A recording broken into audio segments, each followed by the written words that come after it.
Okay.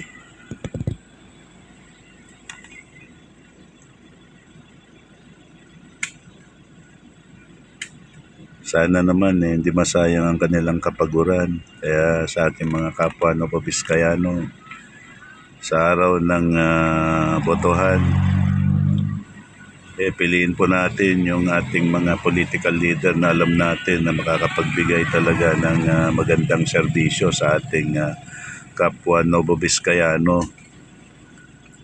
Sana maisip nila na